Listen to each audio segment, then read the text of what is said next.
Bismillah, assalamualaikum warahmatullahi wabarakatuh. Alhamdulillah, salatu wassalamu ala rasulillah wa ala alihi wa sahbihi wa sallama taslima. Nah, kita lanjutkan kajian kita berkaitan tentang kitab Samanuna Sababan lin Najati minan nar. 80 langkah selamat dari neraka jahanam. Sekarang kita sudah di poin yang ke-11. Al-ittisafu bisifati ibadir rahman. Yaitu hendaknya kita mensifati atau menghiasi diri kita dengan sifat-sifat ibadur rahman. Ya Allah Subhanahu wa taala sebutkan di akhir surah Al-Furqan mulai dari ayat 64 hingga ayat 63 hingga 76. Dan di akhir ayat tersebut Allah menyebutkan ulaika yujzaunal ghurfata bima sabaru wa yulaqauna fiha tahiyyatan wa salama. Nah, dari ayat 63 sampai 76 Allah menyebutkan di sana 8 sifat yang semestinya dimiliki bagi mereka yang mengaku hamba-hamba Allah Subhanahu wa taala. Tapi di sini Allah menyebutkan ibadur rahman, bukan ibadullah atau abdullah. Menunjukkan bahwa apa yang kita lakukan dari sifat-sifat nanti itu sebagai bentuk rahmat Allah Subhanahu wa taala kepada hamba-hamba pilihannya. Allah berfirman, kita sebutkan dulu dalam surah Al-Furqan ayat 63. Wa ibadur rahmanil ladzina yamshuna 'alal ardi hauna wa idza khatabahumul jahiluna qalu salama. Dan hamba-hamba Ar-Rahman adalah alladzina yamshuna fil 'alal ard. Mereka yang berjalan di atas bumi ini haunan, yaitu penuh dengan ketenangan, tidak tergesa-gesa, tidak angkuh, penuh dengan apa? Dengan tawadu. Kenapa? Karena ketenangan itu muncul dari dalam hati mereka. Dengan sebab apa? Keimanan dan ketakwaan. Sehingga dari sikap dan langkahnya pun akan nampak apapun permasalahan yang dia hadapi. Wa idza khatabahumul jahiluna, apabila orang-orang jahil mengajaknya berbicara, apakah itu ucapan permusuhan, ejekan, olok-olok dan yang lainnya kepada orang mukmin, maka dia qalu salama. Dia senantiasa apa? Berkata ucapan yang mengandung keselamatan untuk dirinya dan untuk orang lain yang mengejeknya tadi. Kalau dia diolok dan diejek-ejek, terus dia balas lagi, kira-kira dia dapat dosa? Iya, dia dapat. Orang itu juga nggak sembuh-sembuh kan? Dia malah apa? Malah menjadi-jadi. Kalau kita apa? Balas lagi.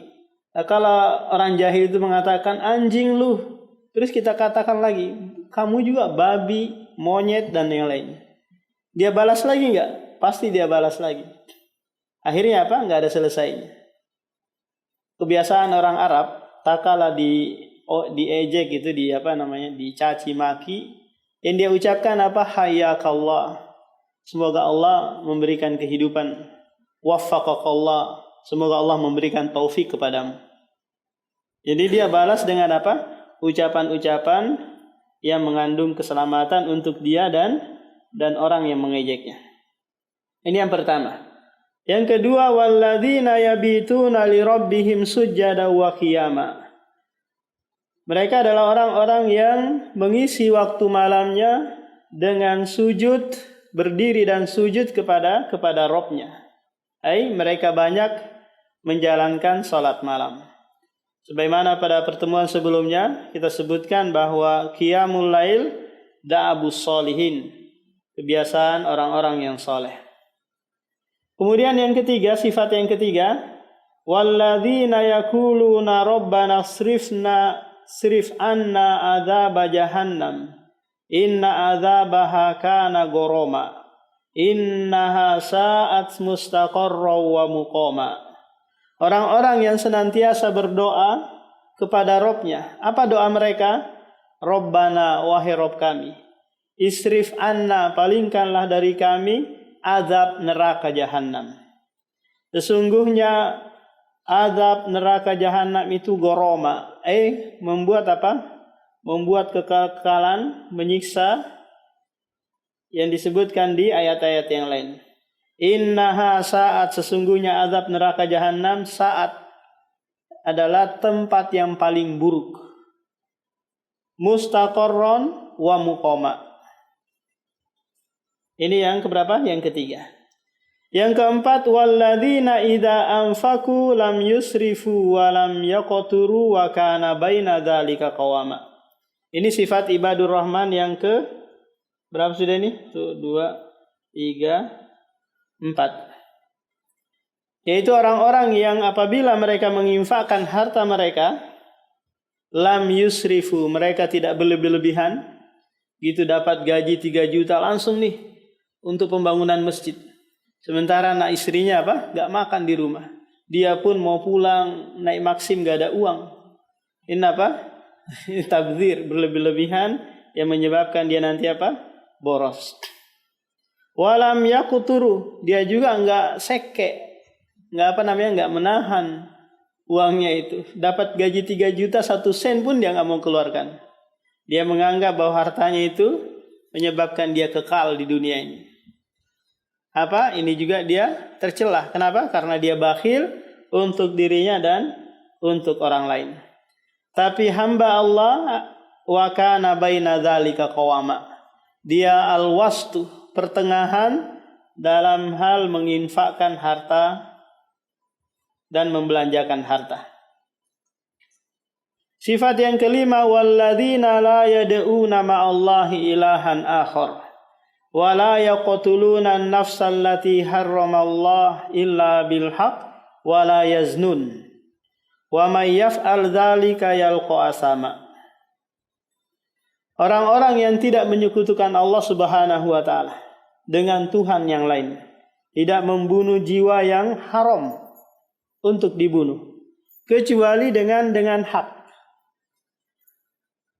Gimana caranya kita membunuh orang lain dengan benar, dengan hak? Ya, kisos mungkin, atau rajam, dia berzina dibunuh sama hakim, atau murtad keluar dari agama. Ini dengan apa? Dengan hak. Wala yaznun, dan mereka juga tidak berzina. Wa may yaf'al dzalika, barang siapa yang melakukan hal tersebut maka akan mendapatkan dosa. Yudha'af lahul adzabu yaumal qiyamah, dan mereka akan mendapatkan kelipatan azab pada hari kiamat. Disebutkan dalam surah An-Naba bahwa falan nazidakum illa adzaba, kami tidak menambah kalian di dalam neraka kecuali azab. Setiap hari nambah siksaannya. Wa yakhludu fihi muhana, dan mereka kekal di dalam neraka. Siapa ini? Mereka yang menyekutukan Allah Subhanahu wa taala. Illa man taba, kecuali orang yang bertobat. Sebelum dia meninggal dunia sempat bertobat, dosa apapun yang dia lakukan, apakah itu kesyirikan, pernah membunuh orang, pernah berzina, pasti akan diampuni oleh Allah. Wa amana wa amila sholihan, lakukan amalan soleh, maka mereka, Allah akan gantikan keburukan mereka dengan kebaikan. Wa kana Allahu ghafurur rahima, dan Allah Maha Pengampun lagi Maha Penyayang. Wa man taba wa amila sholihan fa innahu yatubu ilallahi mataba. Kemudian sifat berikutnya adalah walladzina la yashhaduna zur wa idza marru bil lagwi marru kirama. Dan mereka tidak tidak menyaksikan atau tidak hadir ketika di sana ada ngerumpi, ngobrol yang tiada manfaatnya, dusta, gosip, ghibah. Orang-orang ibadur rahman mereka akan menjauh. Ya. Tidak ikut juga di situ. Tidak ikut menceritakan kedzaliman pemerintah. Ya, menceritakan jelek-jeleknya pemerintah dan yang lainnya. Kalau di zaman kita share. Kita dapat informasi tentang mungkin tentang ghibah dan yang lainnya. Seharusnya kita hiraukan, kalau bisa dihapus segera mungkin kan. Tidak ikut ikut juga share sana share sini. Meskipun itu tujuannya baik. Tapi pada hakikatnya ini membantu orang itu menyebarkan keburukannya. Contoh kalau ada di Jawa sana lagi viral mungkin ada pondok pesantren yang melecehkan dan yang lainnya yang dia lakukan. Kita share sana share sini, itu sama halnya kita membantu dia menyebarkan keburukannya. Yang harus kita lakukan stop. Sudah nggak usah di share. Dia akan tenggelam dengan dengan berlalunya zaman atau waktu. Kemudian sifat berikutnya, walladzina idza dzukiru bi ayati rabbihim lam yakhirru 'alaiha summa wa umyana. Orang-orang yang apabila disebutkan ayat-ayat Rabb-nya, lam yakhirru, mereka tidak berpaling dengan cara menutup telinga sehingga tidak mendengar, atau umyana, menutup mata sehingga tidak melihat. Tapi mereka memasang telinga, mendengarkan dengan seksama agar mendapatkan hidayah dari ayat-ayat Allah yang sifatnya syar'iyah maupun kauniyah. Kemudian sifat yang terakhir yang ke-8, walladzina yaquluna rabbana hab lana min azwajina wa dzurriyyatina qurrata a'yun waj'alna lil muttaqina imama. Ini doa yang senantiasa dipanjatkan oleh ibadur rahman, hamba-hamba Allah Subhanahu wa taala. Apa doanya? Rabbana, wahai Rabb kami, hab lana, berikanlah kepada kami istri-istri dan keturunan-keturunan qurrata a'yun, yang menyejukkan pandangan kami. Ini kalau Kalau bapak kepada anak istrinya. Kalau istri juga boleh mengucapkan ini, tapi dibalik nanti. Tapi enggak usah dirubah, karena azwaj dalam bahasa Arab itu jamak dari zaujun. Zaujun bisa untuk istri dan suami. Jadi dia memohon kepada Allah agar istrinya menjadi baik dan anak-anaknya menjadi baik. Terkadang ini yang kita kesampingkan. Kita hanya bertawakal kepada guru, kepada pengajar di pondok pesantren atau di sekolah agar anak-anak kita ini menjadi baik. Ternyata yang menjadikan baik anak-anak kita itu adalah Allah Subhanahu wa taala. Kita kadang kurang bertawakal kepada Allah dalam hal ini. Tawakalnya full ke sekolah, lembaga pendidikan. Saya sudah bayar mahal di pondok ini. Uang pangkalnya, SPP-nya dan lain-lain. Kok anak saya makin jadi-jadi aja di sekolah ini? Makin jadi-jadi aja.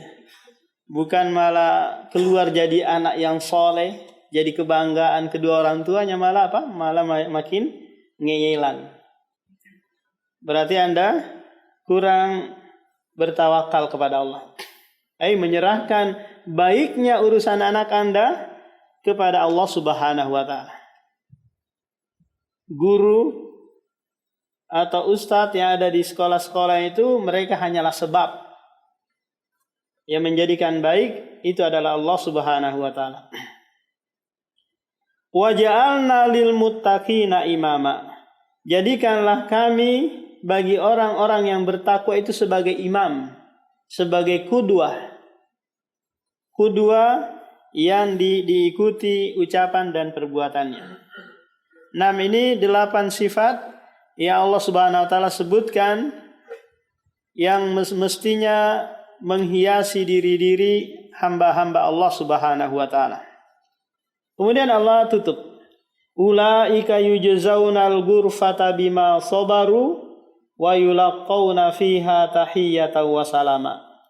Mereka akan mendapatkan balasan ghurfah.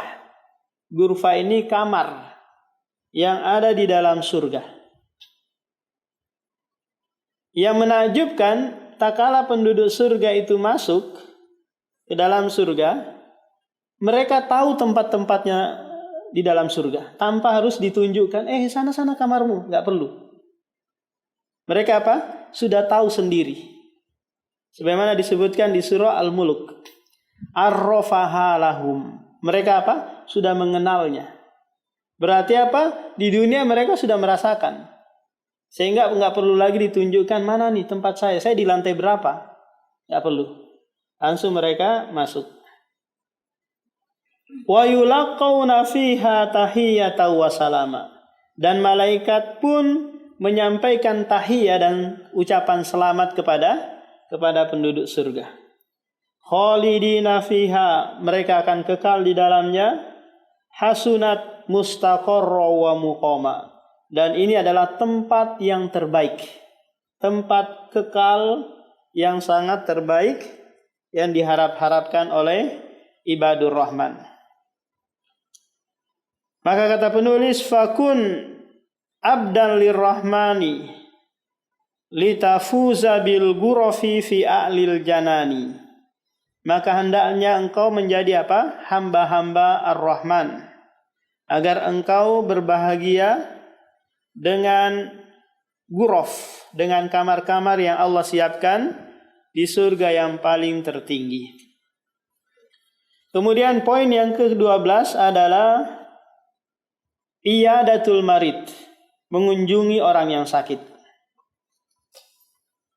Tak kala kita berkunjung kepada orang yang sakit, minimal keutamaan yang kita raih adalah kita dapat mensyukuri nikmat sehat. Tak kala ada teman kita tabrakan atau kehilangan sebagian tangan atau kakinya, kita dapat mensyukuri, alhamdulillah saya masih punya tangan. Alhamdulillah saya masih sehat. Kalau sakit tidak bisa apa? Tidak banyak bisa berbuat. Belum lagi keutamaan-keutamaan yang akan disebutkan nanti bagi mereka yang mengunjungi orang yang sakit. Qala Rasulullah sallallahu alaihi wasallam, man adama ridon aw zara akhan lahu fillah nadahu munadin antibta wa taba mamsyaka wa tabawwa'ta minal jannati manzila. Semoga jiwamu menjadi baik. Ini doa malaikat. Semoga perjalananmu menjadi baik. Dan semoga engkau mendapatkan tempat di dalam surga. Ini doa yang dipanjatkan oleh malaikat bagi mereka yang mengunjungi orang yang sakit.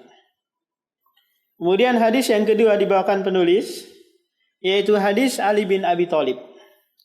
Tak kala dia ngajakin seorang tabi'in yang bernama Abu Fakhtinah, mengajak untuk berkunjung kepada Al-Hasan, anak beliau. Sesampainya di tempat, ternyata ada Abu Musa al-Asy'ari di tempat tersebut. Sudah lebih dahulu mengunjungi Al-Hasan. Kemudian Ali bin Abi Thalib berkata,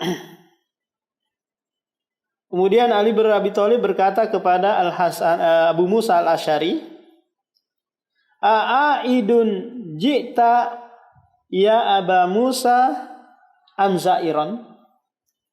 Wahai Abu Musa, apakah engkau datang ke sini dalam keadaan berkunjung, berziarah, ataukah engkau berkunjung?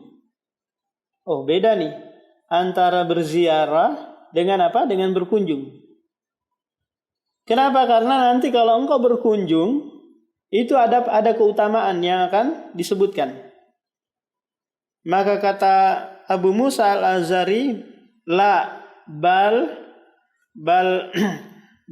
aidan. Aku tidak berkunjung, tapi aku tidak berziarah, tapi berkunjung atau mengunjungi orang yang sakit. Maka Ali bin Abi Thalib membacakan hadis yang dia dengar dari Rasulullah, ma min muslimin ya'du'u musliman gudwatan, tidaklah seorang muslim mengunjungi muslim yang lain di pagi hari, illa shalla alaihi sab'una alfa malakin, kecuali 70.000 malaikat akan bersolawat kepadanya. Kita tahu bahwa solawat malaikat itu maknanya doa. Di mana malaikat ini mendoakan orang yang mengunjungi orang yang sakit tadi. Hatta yumsi, hingga sore hari. Wa in adahu asyiyatan, jika dia mengunjungi di sore hari, shalla alaihi sab'una alfa malakin hatta yusbiha. Kalau dia berkunjung di sore hari, maka dari sore hari tersebut malaikat 70.000 itu jumlahnya mendoakan untuknya hingga di pagi hari. Wa kana lahu kharifun fil jannah.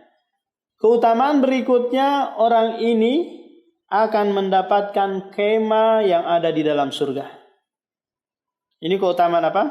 Keutamaan yang besar bagi mereka yang mengunjungi orang yang sakit. Belum lagi kalau dia datang memberikan motivasi, ucapan-ucapan yang membuat ada semangat hidup bagi orang yang sakit tadi. Bukan malah menakut-nakuti. Ini kemarin ada teman saya yang sakit seperti ini, mati di tempat. Ini flu gini aja, ini ada teman saya flu Singapura seperti ini langsung tewas di tempat. Hati-hati kamu. Ini kira-kira orang yang sakit ini tambah semangat atau tambah lemas? Pasti dia lemas, nggak ada semangat lagi. Maka yang diucapkan ucapan-ucapan yang baik. Masya Allah, kamu ini sakit. Ini adalah bukti Allah sayang dengan antum. Innallaha idza ahabba qauman ibtalahum. Belum lagi pahala dosa-dosamu akan dihapus, diangkat derajatmu. Keutamaan-keutamaan yang dia sebutkan, la ba'sa tahurun, insyaallah tidak mengapa. Dan doa-doa yang dia panjatkan, Allahumma syfik, semoga Allah menyembuhkanmu dan seterusnya. Meskipun engkau tetap sakit begini, insyaallah pahala tetap tetap mengalir. Nah, tapi kita yang mau berkunjung ini haruslah juga menggunakan atau beradab ya, sebagaimana tak kala kita mau berkunjung ke rumah orang. Minimal kita kirim SMS dulu, boleh nggak kita berkunjung nih? Dan harus tahu-tahu waktunya. Jangan waktu istirahat, antum datang ke tok-tok rumah, maksain harus masuk mau melihat. Atau dokter menyarankan tidak boleh ada yang berkunjung dulu. Maka jangan memaksakan. Jadi ada waktu-waktunya, plus jangan lama-lama. Jangan lama-lama ngajakin ngobrol, berumpi, bercanda dan ini. Cukup datang nanyain kabar, doakan, selesai pulang. Meskipun tidak ada membawa sesuatu.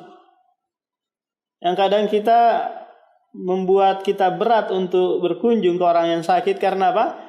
Di pikiran kita ini harus ada sesuatu yang dibawa. Ya minimal sekeranjang buah atau apalah yang dibawa. Nggak perlu. Karena orang sakit juga nggak bisa makan. Yang makan hanyalah yang menjaganya, menunggunya. Nah, kemudian keutamaan yang lain yang didapati bagi orang yang berkunjung adalah nuzulur rahmah. Allah akan memberikan rahmat kepadanya. Jabir bin Abdullah pernah meriwayatkan suatu hadis. Kata Rasulullah, man ada maridon khada fir rahma hatta idza qada istaqarra fiha. Barang siapa yang mengunjungi orang yang sakit, maka Allah akan memberikan rahmat, menurunkan rahmat untuknya. Apalagi dia duduk sejenak, maka selama itu Allah menurunkan rahmat untuknya. Jadi berkunjung ini akan memperoleh dua keutamaan yang berkunjung dan yang dikunjungin. Demikian. Subhanakallah bihamdik, syada la ilaha illa anta astaghfiruka wa atubu ilaik. Assalamualaikum warahmatullahi wabarakatuh.